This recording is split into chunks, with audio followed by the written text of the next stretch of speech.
ಆಕಾಶವಾಣಿ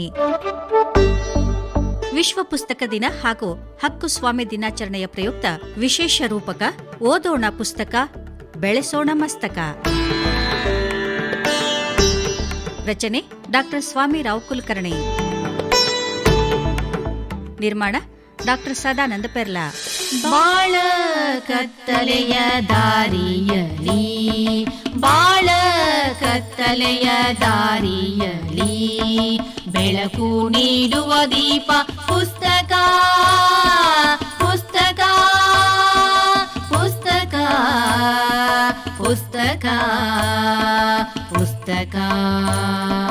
ಬಾಳ ಕತ್ತಲೆಯ ದಾರಿಯಲಿ, ಬಾಳ ಕತ್ತಲೆಯ ದಾರಿಯಲಿ ಬೆಳಕು ನೀಡುವ ದೀಪ ಪುಸ್ತಕ, ಪುಸ್ತಕ, ಪುಸ್ತಕ, ಪುಸ್ತಕ, ಪುಸ್ತಕ. ಬದುಕಿನ ಕನ್ನಡಿ ಅರಿವಿನ ಗೂಡು, ಬದುಕಿನ ಕನ್ನಡಿ ಅರಿವಿನ ಗೂಡು, ನಿಜ ಜ್ಞಾನದ ಭಂಡಾರವದು ಪುಸ್ತಕ, ನಿಜ ಜ್ಞಾನದ ಭಂಡಾರವದು ಪುಸ್ತಕ, ಪುಸ್ತಕ, ಪುಸ್ತಕ, ಪುಸ್ತಕ. ಸಂಸ್ಕೃತಿ ಚರಿತ್ರೆಯ ಕಾಲುದಾರಿ, ಸಂಸ್ಕೃತಿ ಚರಿತ್ರೆಯ ಕಾಲುದಾರಿ, ಸಂಬಂಧಗಳ ಬೆಸುಗೆಯ ಕೊಂಡಿ, ಸಂಬಂಧಗಳ ಬೆಸುಗೆಯ ಕೊಂಡಿ, ಪುಸ್ತಕ, ಪುಸ್ತಕ, ಪುಸ್ತಕ, ಪುಸ್ತಕ, ಪುಸ್ತಕ, ಪುಸ್ತಕ, ಪುಸ್ತಕ. ಕೇಳುಗರಿಗೆ ನಮಸ್ಕಾರ.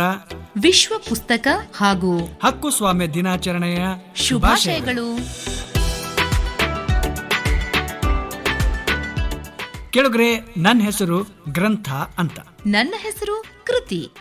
ಶ್ರೇಷ್ಠತೆ ಇರುವುದು ಬರುವುದು ಅರಿವೆಯಿಂದಲ್ಲ, ಅರಿವಿನಿಂದ. ಬಾಳಿನ ಮಹತ್ವದ ಅರಿವನ್ನ ಮೂಡಿಸುವುದು ಜ್ಞಾನ. ಈ ಜ್ಞಾನ ದೊರೆಯುವುದು ಪುಸ್ತಕಗಳಿಂದ ಅಂತ ಹೇಳವಿದ್ದಿ, ಹೌದಲ್ಲೋ? ಹೌದೌದು. ನಿನಗೆ ಹೆಂಗ್ ಗೊತ್ತಾಯ್ತು? ಇವತ್ತು ವಿಶ್ವ ಪುಸ್ತಕ ದಿನ ಅಂತ. ನೀ ಹೆಂಗ ಪುಸ್ತಕ ಓದಿ ಬಂದಿಯೋ, ನಾನು ಹಂಗ ಪುಸ್ತಕ ಓದೇ ಬಂದಿನಿ. ಓಹೋ, ಮನುಷ್ಯನನ್ನಾಗಿ ಮಾಡೋದು ಪುಸ್ತಕಗಳು ಅಂತ ಅನುಭವಸ್ಥರು ಹೇಳ್ಯಾರ. ನಾನು ಪುಸ್ತಕದಾಗ ಓದಿದ್ನಪ್ಪ. ಫ್ರಾನ್ಸಿಸ್ ಬೇಕನ್ ಹೇಳಿದ ಮಾತು, ನಾನು ಮನುಷ್ಯರೊಂದಿಗೆ ಮಾತನಾಡೋದಕ್ಕಿಂತ ಪುಸ್ತಕ ಓದೋದೇ ಹೆಚ್ಚು ಅಂತ. ಜ್ಞಾನದ ಬಲದಿಂದ ಅಜ್ಞಾನದ ಕೇಡು ನೋಡಯ್ಯ, ಜ್ಯೋತಿಯ ಬಲದಿಂದ ತಮಂಧದ ಕೇಡು ನೋಡಯ್ಯ. ಶಾಲೆಯ ಪಠ್ಯದಾಗ ಸರ್ವಜ್ಞ ಹೇಳಿದ ಏನಂತ? ಸರ್ವಜ್ಞನೆಂಬುವನು ಗರ್ವದಿಂದಾದವನೇ, ಸರ್ವರೊಳು ಒಂದೊಂದು ನುಡಿಗಲಿತು, ವಿದ್ಯೆಯ ಪರ್ವತವೇ ಆದ ಸರ್ವಜ್ಞ. ಈ ತ್ರಿಪದಿ ವಿವರವನ್ನು ಮನ ಮುಟ್ಟುವಂತೆ ನಮ್ಮ ಶಿಕ್ಷಕರು ಹೇಳಿದ್ದು ನನ್ನ ಮನದಿಂದ ಇನ್ನೂ ಮರೆಯಾಗಿಲ್ಲ. ಹೌದು ಕೃತಿ, ಇಲ್ಲಿ ಸರ್ವಜ್ಞ ಹೇಳಿದ ವಿದ್ಯೆ ಎಂಬುದು ಕೇವಲ ಶಿಕ್ಷಣ ಅಲ್ಲ, ವಿದ್ ಅಂದರೆ ಜ್ಞಾನ. ಪುಸ್ತಕಗಳ ಓದುವಿಕೆಯಿಂದ ವ್ಯಕ್ತಿ ಜ್ಞಾನದ ಪರ್ವತವೇ ಆಗ್ತಾನೆ ಎಂಬುದು ಸರ್ವಜ್ಞನ ಅನುಭವವಾಣಿ. ಗ್ರಂಥಗಳ ಜ್ಞಾನ ವ್ಯಕ್ತಿಯ ವ್ಯಕ್ತಿತ್ವವನ್ನು ಎಂತಹ ಶ್ರೇಷ್ಠ ಮಟ್ಟಕ್ಕೆ ಕೊರೆದೊಯ್ಯಬಹುದು ಎಂಬುದಕ್ಕೆ ಸಂವಿಧಾನ ಶಿಲ್ಪಿ ಡಾಕ್ಟರ್ ಬಾಬಾ ಸಾಹೇಬ್ ಅಂಬೇಡ್ಕರ್ ಅವರ ಬದುಕೇ ಸಾಕ್ಷಿ. ಡಾಕ್ಟರ್ ಬಾಬಾ ಸಾಹೇಬ್ ಅಂಬೇಡ್ಕರ್ ಅವರ ಪುಸ್ತಕ ಪ್ರೀತಿ ನಮಗೊಂದು ಮಾದರಿ.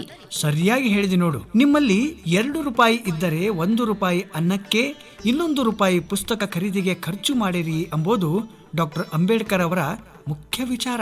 ಮನೆಯನ್ನು ನಿತ್ಯ ಕಸ ಬಳಿದು ಒರೆಸಿ ಸ್ವಚ್ಛಗೊಳಿಸುವಂತೆ ಮನದಲ್ಲಿಯ ಕಸವನ್ನು ಬಳಿದು ಮನ ಶುದ್ಧಗೊಳಿಸುವ ಸಾಧನಗಳು ಪುಸ್ತಕಗಳು ಅನ್ನೋದು ಹಿರಿಯರು ಹೇಳುವ ಮಾತು ಎಷ್ಟು ಖರೆ ಆದಲ್ಲೇನು? ಹೌದು, ಬಹಳ ಖರೆಯಾದ ಕೃತಿ. ಇದನ್ನೇ ಶರಣರು ಅಂತರಂಗ ಶುದ್ಧಿ ಬಹಿರಂಗ ಶುದ್ಧಿ ಅಂತಂದ್ರು. ಈ ವಿಶ್ವ ಪುಸ್ತಕ ದಿನದ ಯೋಚನೆ ಹೊಳೆದದ್ ಹ್ಯಾಂಗಂತ? ಈ ಏಪ್ರಿಲ್ 23 ವಿಲಿಯಂ ಶೇಕ್ಸ್ಪಿಯರ್ ಮತ್ತ ಇನ್ಕಾ ಗ್ರಾಸಿಲೆಸೋ ಡಿ ಲಾಗ್ವೇಕ್ ಎನ್ನುವಂತ ಇಬ್ಬರು ಮಹಾನ್ ವ್ಯಕ್ತಿಗಳು ನಮ್ಮ ನಗಲಿದ ದಿನ. ಆ ಲೇಖಕರಿಗೆ ಗೌರವ ಕೊಡ್ಲಿಕ್ಕೆ ಈ ದಿನವನ್ನ ಯುನೆಸ್ಕೋ ವಿಶ್ವ ಪುಸ್ತಕ ದಿನ ಅಂತ ಆಚರಣೆ ಆರಂಭ ಮಾಡಿತು. ಪುಸ್ತಕ ಪ್ರೀತಿಯ ದಿನ ಇದು. ಪುಸ್ತಕ ಅಂದ್ರ ಜ್ಞಾನ, ಜ್ಞಾನದ ದಿನವೂ ಹೌದು. ಇಂತಹ ವಿಶ್ವ ಪುಸ್ತಕ ದಿನದಂದು ಪುಸ್ತಕ ಕ್ಷೇತ್ರದಲ್ಲಿ ಸಾಧನೆ ಮಾಡಿದವರ ವಿಚಾರ ಕೇಳೋದು ಬಹಳ ಅವಶ್ಯಕ ಅದಲ್ಲ? ಅದಕ್ಕ ಈ ಬಾರಿಯ ವಿಶ್ವ ಪುಸ್ತಕ ದಿನದ ಧ್ಯೇಯವಾಕ್ಯವೇನ್ ಗೊತ್ತಾ? ಏನು? ನೀನೊಬ್ಬ ಓದುಗ, ಯು ಆರ್ ಎ ರೀಡರ್. ಹೌದು ಕೃತಿ, ನಿಜ. ನಾವೆಲ್ಲರೂ ಓದುಗರಾಗ್ಲೇಬೇಕು. ಅದಕ್ಕ ಪುಸ್ತಕ ಬೇಕು, ಪ್ರಕಾಶಕರು ಬೇಕು, ಮಾರಾಟಗಾರರೂ ಬೇಕು. ಏನಂತಿ? ತಡ ಯಾಕ? ಕಲಬುರಗಿ ಸೇರಿದಂಗ ರಾಜ್ಯದ ತುಂಬೆಲ್ಲ ಪುಸ್ತಕ ಪ್ರಕಾಶಕರು ಇದ್ದಾರೆ. ಪುಸ್ತಕಗಳ ಮಳಿಗೆಗಳೂ ಅವ. ಈಗ ಪ್ರಕಾಶಕರಲ್ಲಿ ಒಬ್ಬರಾಗಿರುವ ಕಲಬುರಗಿಯ ಶ್ರೀ ಸಿದ್ದಲಿಂಗೇಶ್ವರ ಪುಸ್ತಕ ವ್ಯಾಪಾರಿಗಳು ಮತ್ತು ಪ್ರಕಾಶಕರು ಆಗಿರುವ ಬಸವರಾಜ್ ಕೋನೇಕ್ ಅವರು. ಇವರ ಹೆಸರು ಕೇಳಿ ನೀನು? ಕೇಳಿ ಏನಂತ ಕೇಳ್ತಿ? ಅವರ ಸುಂದರವಾದ ಪುಸ್ತಕ ಮಾಲ್ನಾಗ ಪುಸ್ತಕ ಖರೀದಿನೂ ಮಾಡಿನಿ. ಅವರ ಪ್ರಕಾಶನದಿಂದ ಈವರೆಗೆ 3,000 ಪುಸ್ತಕಗಳು ಪ್ರಕಟ ಆಗ್ಯಾವ. ಗೊತ್ತೇನ್ ನಿನಗ? ಓ ಹೌದಲ್ಲ, ನೀನು ಬಹಳ ಚಲೋ ಕೆಲಸ ಮಾಡಿ ಬಿಡು. ಹೇಳೋದಕ್ಕಿಂತ ಮಾಡೋದು ಚಲೋ. ಪುಸ್ತಕಗಳು ಪ್ರಕಟವಾಗೋ ಸಂಖ್ಯೆ ಹೆಚ್ಚಾಗ್ಯದ, ಆದ್ರ ಓದುವವರ ಸಂಖ್ಯೆ ಕಡಿಮೆ ಆಗ್ಯದ. ಇದು ನೋವಿನ ಸಂಗತಿ ನೋಡ್ಕೊಡ್ತಿ. ಆದ್ರೂ ಕಲಬುರಗಿ ಜಿಲ್ಲೆಗೆ ಪುಸ್ತಕ ಪಯಣದಲ್ಲಿ ತನ್ನದೇ ಚರಿತ್ರೆ, ಇತಿಹಾಸ ಅದ. ಕ್ರಿಸ್ತಶಕ 9ನೇ ಶತಮಾನದಲ್ಲಿಯೇ ಕನ್ನಡದ ಮೊಟ್ಟ ಮೊದಲ ಗ್ರಂಥ ಕವಿರಾಜ ಮಾರ್ಗವನ್ನು ಕೊಡುಗೆಯಾಗಿ ಕೊಟ್ಟ ವಿಷಯವನ್ನು ವಿಶ್ವ ಪುಸ್ತಕದ ದಿನದಂದು ನಾವು ನೆನಪಿಸಿಕೊಳ್ಳಲೇಬೇಕು. ಅಂದಾಗೆ ಗ್ರಂಥ ಬರೀ ನಮ್ಮದೇ ಮಾತಾಯ್ತು. ಈಗ ಖ್ಯಾತ ಪ್ರಕಾಶಕ, ಪುಸ್ತಕೋದ್ಯಮಿ ಬಸವರಾಜ್ ಕೋನೇಕ್ ಅವರ ಮಾತು ಕೇಳೋಣಲ್ಲ? ಕೇಳೋಣಲ್ಲ. ವಿಶ್ವ ಪುಸ್ತಕ ಸಂಸ್ಕೃತಿ ದಿನಾಚರಣೆ. ಎಲ್ಲಾ ಸಂಪತ್ತುಗಳಲ್ಲಿ ಪುಸ್ತಕ ಸಂಪತ್ತು ಸರ್ವಶ್ರೇಷ್ಠವಾದ ಸಂಪತ್ತಾಗಿದೆ. ಈ ಸಂಪತ್ತು ಉಳಿಸಿ ಬೆಳೆಸಬೇಕಾದ ಹೊಣೆ ನಮ್ಮ ನಿಮ್ಮೆಲ್ಲರ ಮೇಲಿದೆ. ಪುಸ್ತಕಗಳು ಕಾಲದಿಂದ ಕಾಲಕ್ಕೆ ಶಿಕ್ಷಣ, ಸಂಸ್ಕೃತಿ, ವಿದ್ಯೆಯನ್ನು ಕೊಂಡೊಯ್ಯುವ ವಾಹಕಗಳಾಗಿವೆ. ಇಂಥ ವಾಹಕಗಳನ್ನು ಸರ್ಕಾರ ಗ್ರಂಥಾಲಯ ಮೂಲಕ ಉಳಿಸಿ ಬೆಳೆಸುತ್ತಿದೆ. ಹರಕು ಬಟ್ಟೆ ತಿರುಕನಾದ್ರೂ ಕೈಯಲ್ಲಿ ಒಂದು ಪುಸ್ತಕ ಬೇಕೆಂಬುದು ಒಂದು ಮಾತಿದೆ. ವಿದ್ಯೆ ಉಳ್ಳವನ ಮುಖ ಮುದ್ದು ಬರೆಯುವಂತೆಕ್ಕು, ವಿದ್ಯೆ ಇಲ್ಲದವನ ಮುಖ ಹಾಳುವರು ಹದ್ದಿನಂತಕ್ಕು ಎನ್ನುತ್ತಾನೆ ಸರ್ವಜ್ಞ. ಎಲ್ಲಾ ಜನತೆ ಜ್ಞಾನಿಗಳು ಬೇಕಾದರೆ ಪುಸ್ತಕ ಓದಬೇಕು. ಇದರಿಂದ ಲೇಖಕ, ಪ್ರಕಾಶಕ ಮತ್ತು ಸಂಸ್ಕೃತಿ ಏಕಕಾಲಕ್ಕೆ ಬೆಳೆಯುತ್ತದೆ. ಸರ್ಕಾರ ಅದನ್ನು ಏಕ ಗವಾಕ್ಷಿಯ ಮೂಲಕ ಖರೀದಿ ಮಾಡಿ ಕರ್ನಾಟಕದಲ್ಲಿ ಬೆಳೆಸಿದ್ದು ಸೂಕ್ತವಾಗಿದೆ. ಈ ವಿಶ್ವ ಪುಸ್ತಕ ಸಂಸ್ಕೃತಿ ಬೆಳೆಸುತ್ತಿರುವ ಎಲ್ಲಾ ಗ್ರಂಥಪಾಲಕರಿಗೆ, ಗ್ರಂಥಾಲಯ ಅಧಿಕಾರಿಗಳಿಗೆ, ಪ್ರಾಚಾರ್ಯರಿಗೆ, ಪ್ರಾಧ್ಯಾಪಕರಿಗೆ ಮತ್ತು ವಿದ್ಯಾರ್ಥಿಗಳಿಗೆ ಶುಭಾಶಯಗಳನ್ನು ಕೋರುತ್ತೇನೆ. ನಮಸ್ಕಾರ. ವಿದ್ಯೆಯುಳ್ಳವನ ಮುಖ ಮುದ್ದು ಬರುವಂತಿಕ್ಕು, ವಿದ್ಯೆ ಇಲ್ಲದವನ ಬರಿಮುಖವು. ವಿದ್ಯೆಯುಳ್ಳವನ ಮುಖ ಮುದ್ದು ಬರುವಂತಿಕ್ಕು, ವಿದ್ಯೆ ಇಲ್ಲದವನ ಬರಿಮುಖವು. ವಿದ್ಯೆ ಇಲ್ಲದವನ ಬರಿಮುಖವು ಹಾಳೂರ ಹದ್ದಿನಂತಿಗುದು ಸರ್ವಜ್ಞ. ವಿದ್ಯೆ ಇಲ್ಲದವನ ಬರಿಮುಖವು ಹಾಳೂರ ಹದ್ದಿನಂತಿಗುದು ಸರ್ವಜ್ಞ. ಹದ್ದಿನಂತಿಗುದು ಸರ್ವಜ್ಞ. ಅಬಾಬಾಬಾಬಾ, ಪುಸ್ತಕ ಪ್ರಕಾಶನ, ಮಾರಾಟ ಕ್ಷೇತ್ರದಲ್ಲಿ ಇವರ ಸಾಧನೆ ಅನುಪಮ ನೋಡು. ವರಕವಿ ಬೇಂದ್ರೆ ಅವರ ಅಭಿಪ್ರಾಯದಂಗ ಪುಸ್ತಕ ಮಾತು ಮತಿಸಿ ಬಂದ ನಾದದ ನವನೀತ. ಬರಹಗಾರ ಬ್ರೆಕ್ಟ್ ಹೇಳ್ತಾನ, ಪುಸ್ತಕಗಳು ಮಾತನಾಡ್ತಾವಂತ. ಖರೆ ಅದ. ಒಳ್ಳೆ ಪುಸ್ತಕಗಳು ಓದುಗರೊಂದಿಗೆ ಮಾತನಾಡ್ತಾವ.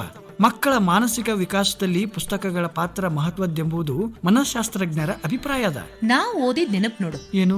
ಖ್ಯಾತ ವಿಜ್ಞಾನಿ ಆಲ್ಬರ್ಟ್ ಐನ್ಸ್ಟೀನ್ ಅವರು ಹೇಳಿದ್ದು, ನಿಮ್ಮ ಮಕ್ಕಳು ಬುದ್ಧಿವಂತರಾಗಬೇಕಾದ್ರೆ ಮಕ್ಕಳಿಗೆ ಪುಸ್ತಕ ಓದಲು ಕೊಡಿ, ಹೆಚ್ಚು ಬುದ್ಧಿವಂತರಾಗಬೇಕಾದರೆ ಹೆಚ್ಚು ಪುಸ್ತಕ ಕೊಡಿ, ಅವರಿಗೆ ನಿತ್ಯ ಉತ್ತಮ ಕಥೆಗಳನ್ನು ಹೇಳಿ ಅಂತ. ನಾ ಓದಿದ ಶರಣ ಅಲ್ಲಮ ಪ್ರಭುಗಳ ಒಂದು ವಚನ ನನಗ ನೆನಪಿಗೆ ಬರ್ತದ ನೋಡು.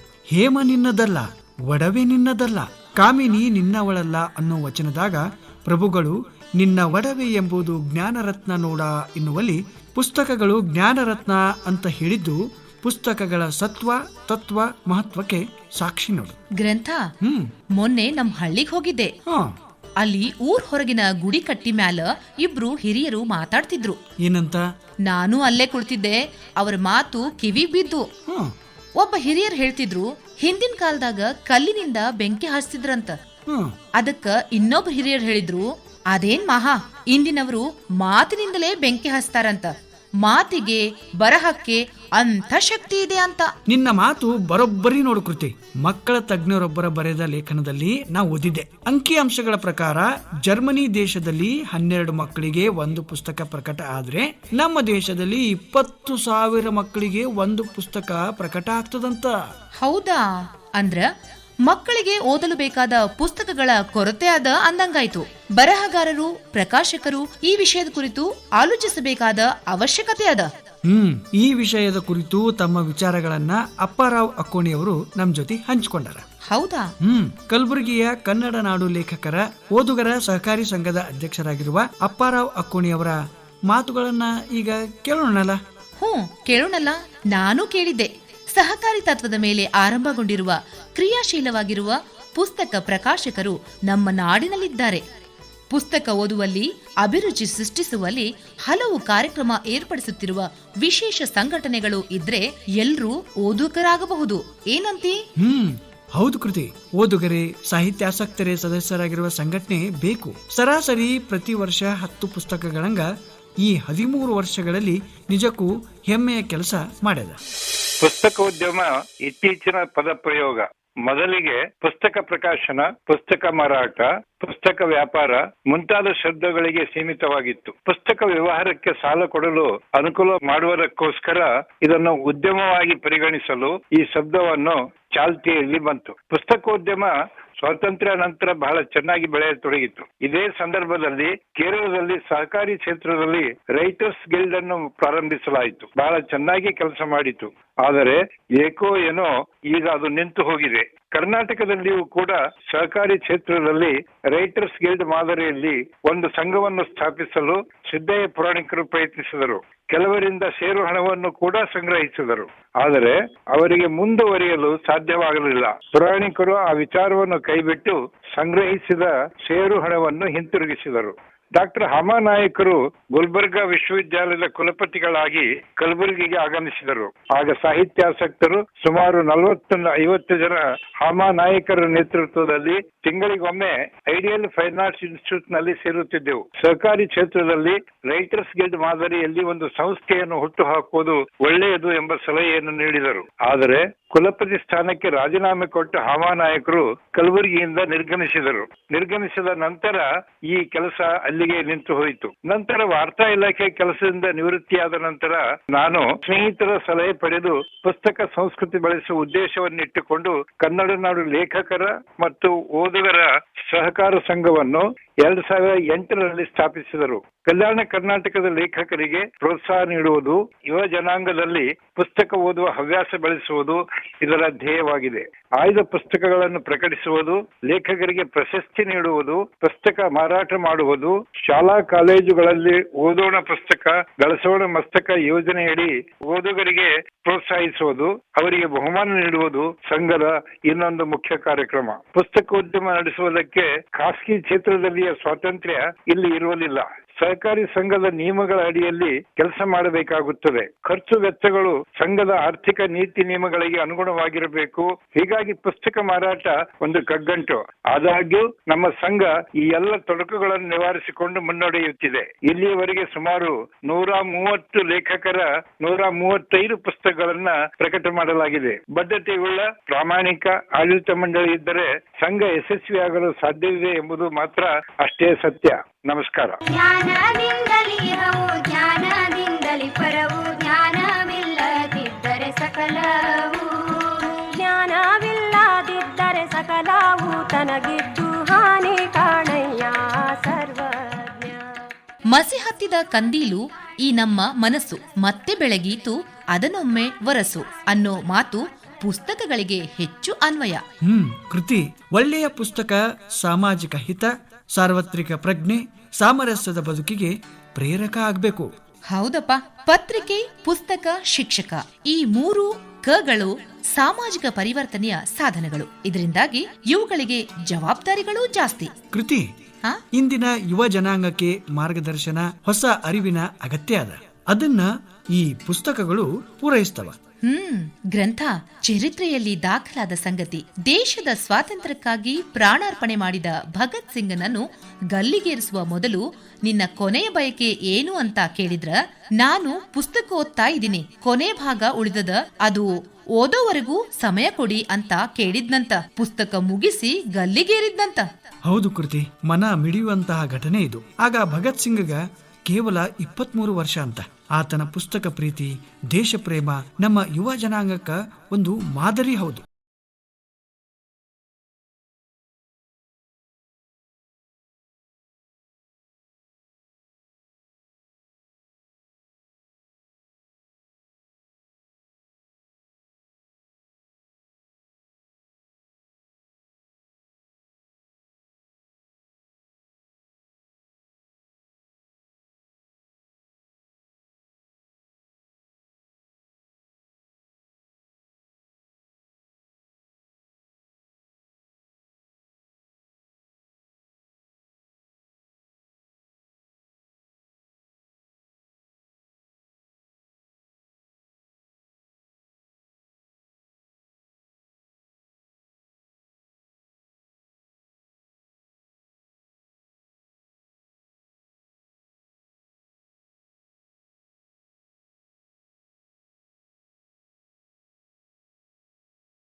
ದೊರಕಬೇಕು.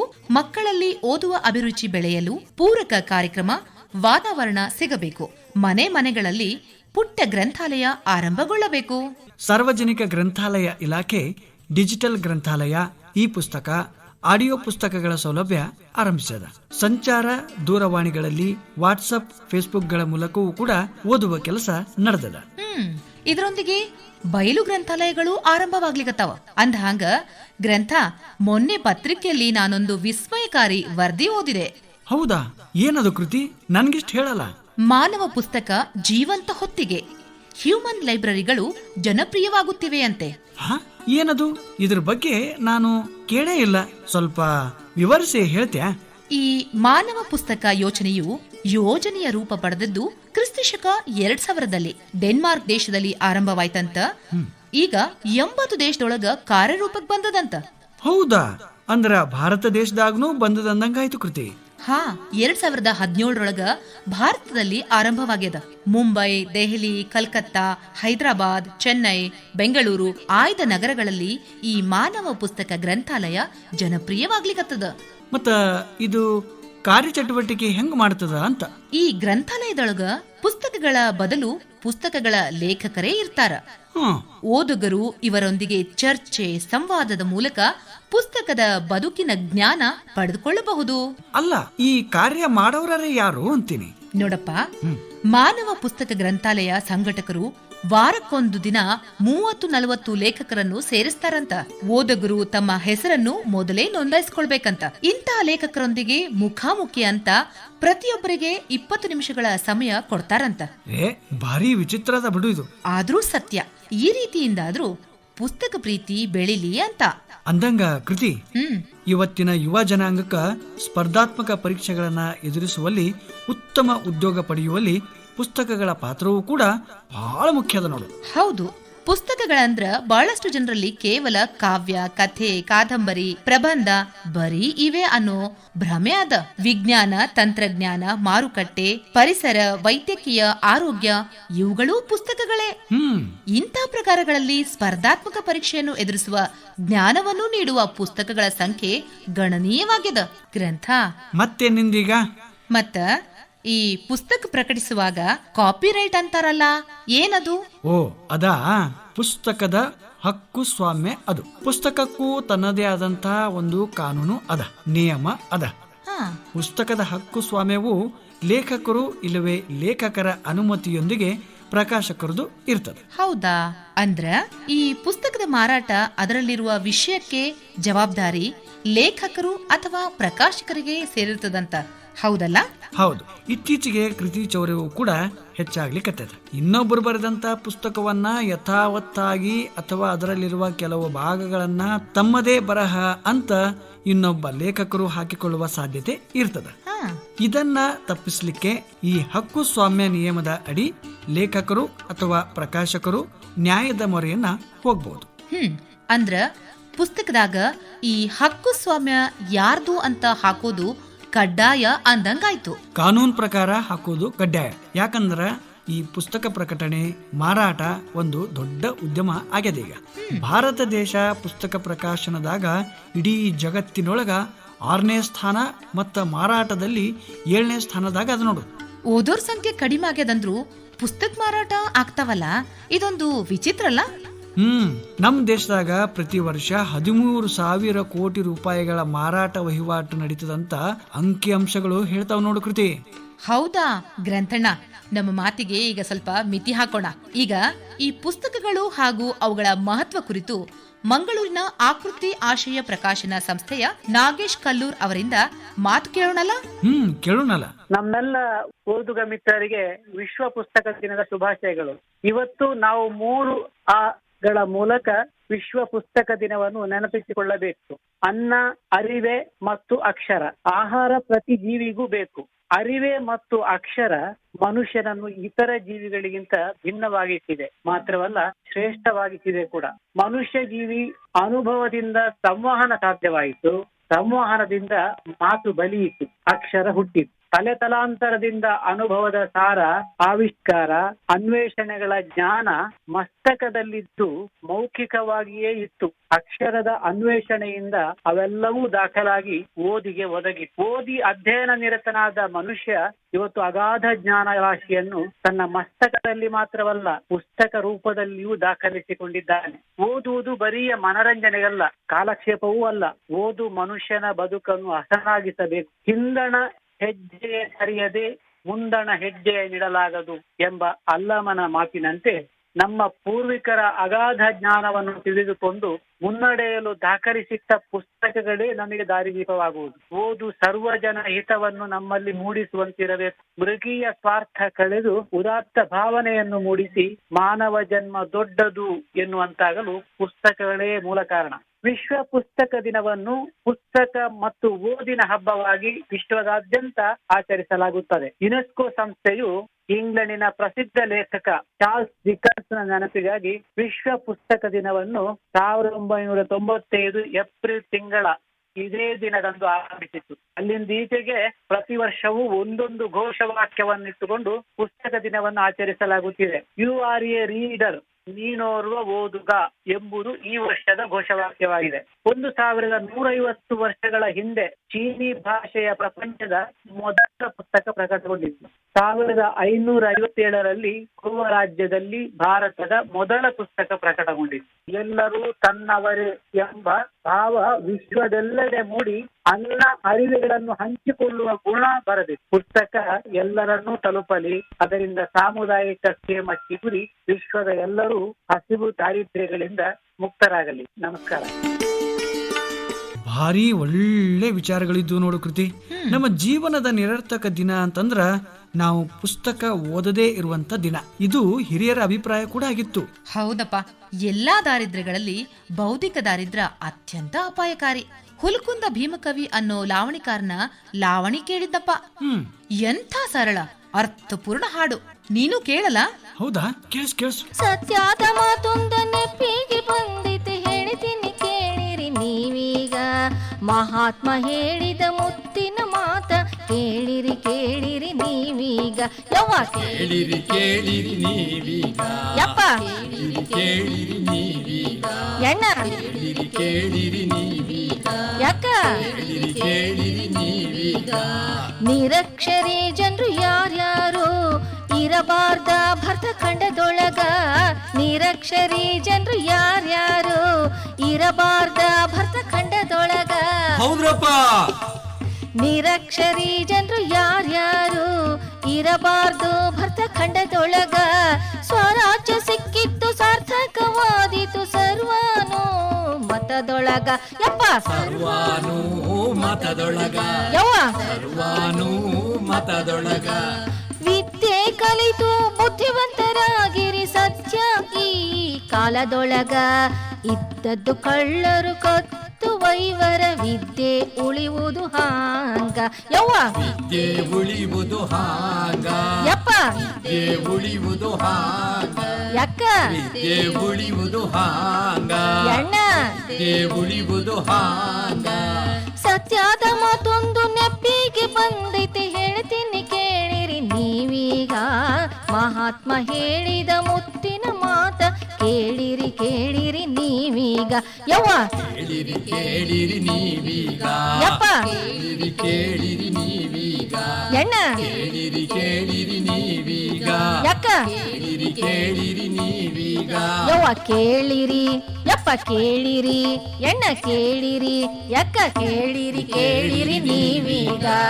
ಕೇಳಿರಿ ಕೇಳಿರಿ ನೀವೀಗ.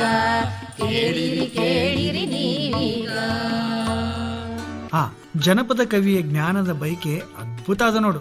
ಸರ್ವಜ್ಞ ಹೇಳಿದಂಗ ಲಾವಣಿಕಾರನು ಜ್ಞಾನ ಮೂಲದ ಪುಸ್ತಕ ಓದಿರಿ ಅಂತನ. ಪುಸ್ತಕ ಮನದ ಬಾಗಿಲು, ಅಂತರಂಗದ ಕದ. ಈ ಕಾರ್ಯವನ್ನು ನಮ್ಮ ಕವಿಗಳು, ಶರಣರು, ದಾಸರು, ತತ್ವಪದಕಾರರು, ಜನಪದರು, ಪುರಾಣಗಳು, ಬರಹಗಾರರು ಸಾವಿರಾರು ವರ್ಷಗಳಿಂದ ಮಾಡ್ತಾನೆ ಬಂದಾರ. ಈಗ್ಲೂ ನಡೆದದ, ಮುಂದೇನೂ ನಡೀತದ. ಅದಕ್ಕ ರಾಜ್ಯ ಗ್ರಂಥಾಲಯ ಇಲಾಖೆಯ ನಿರ್ದೇಶಕರಾದ ಡಾಕ್ಟರ್ ಸತೀಶ್ ಬಿ ಹೊಸ್ಮನಿ ಅವರು ವಿಶ್ವ ಪುಸ್ತಕ ದಿನದ ಬಗ್ಗೆ ಹಿಂಗ್ ಹೇಳ್ತಾರೆ.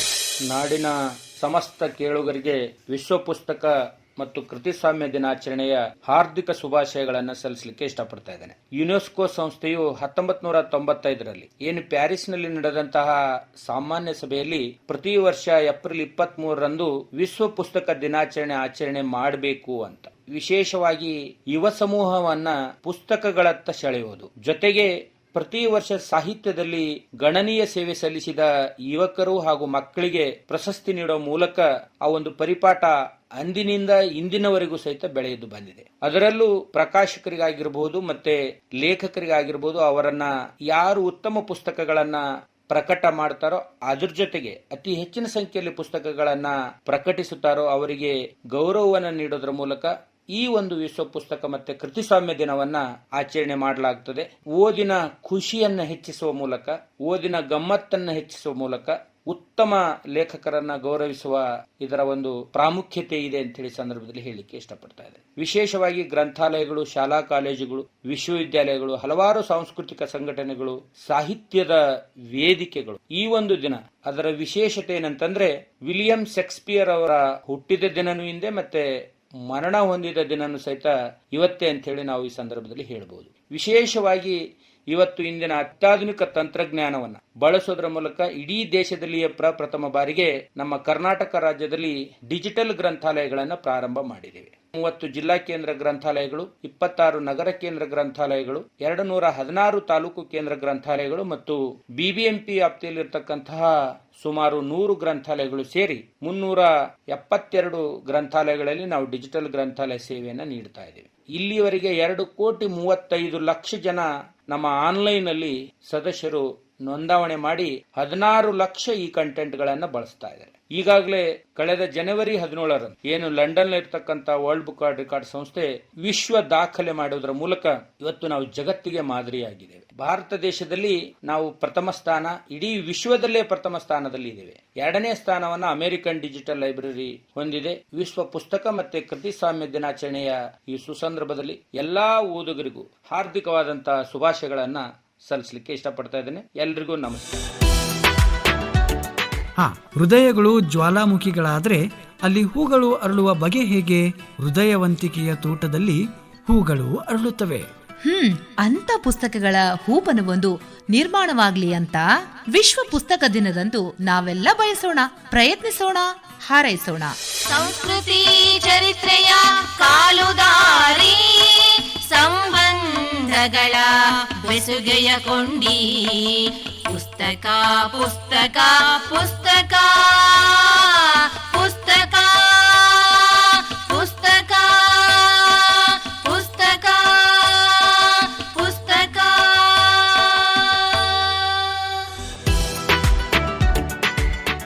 ಇದುವರೆಗೆ ಓದೋಣ ಪುಸ್ತಕ, ಬೆಳೆಸೋಣ ಮಸ್ತಕ, ವಿಶ್ವ ಪುಸ್ತಕ ದಿನ ಹಾಗೂ ಹಕ್ಕುಸ್ವಾಮ್ಯ ದಿನಾಚರಣೆಯ ಪ್ರಯುಕ್ತ ವಿಶೇಷ ರೂಪಕ ಕೇಳಿದಿರಿ.